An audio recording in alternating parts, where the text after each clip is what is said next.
वो है यहाँ के किसानों के फसलों का उचित दाम का न मिल पाना।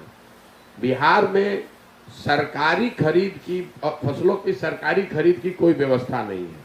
यहाँ पर कोई कोऑपरेटिव सहकारिता का कोई का प्रावधान नहीं है, साथ ही कोई प्राइवेट सेक्टर है नहीं। तो अलग अलग राज्यों में, जैसे अगर आप पंजाब हरियाणा में जाएंगे तो वहाँ सरकार एफसीआई या अन्य एजेंसियों के जरिए अनाज का खरीद करती है।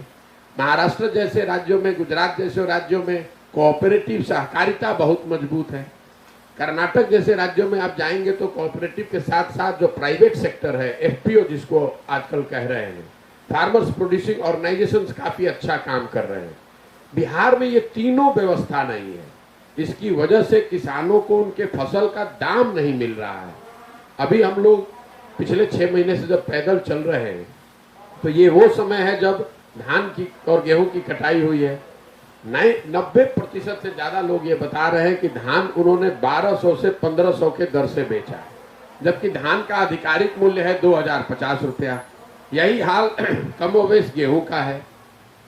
पिछले 10 साल का अगर आप आंकड़ा देखेंगे तो आपको पता चलेगा कि पिछले 10 साल में बिहार में सिर्फ 13%, ये आंकड़ा आपको कोई बताएगा नहीं, पिछले 10 साल में बिहार में सिर्फ 13% धान और 1% गेहूं ही सरकारी समर्थन मूल्य पर खरीदा बेचा गया है। पंजाब के किसानों की हम लोग बहुत चर्चा करते हैं। पंजाब में 70% धान और 75% से ज्यादा गेहूं सरकारी समर्थन मूल्य पर खरीदा गया है। तो अगर इसका आप आर्थिक अवलोकन करेंगे तो आपको पता चलेगा कि बिहार में किसानों को उनके फसलों के दाम न मिलने की वजह से हर साल करीब करीब 20 से 25 हजार करोड़ रुपए का नुकसान हो रहा है। ये आपका पैसा है, यहाँ के लोगों का पैसा है।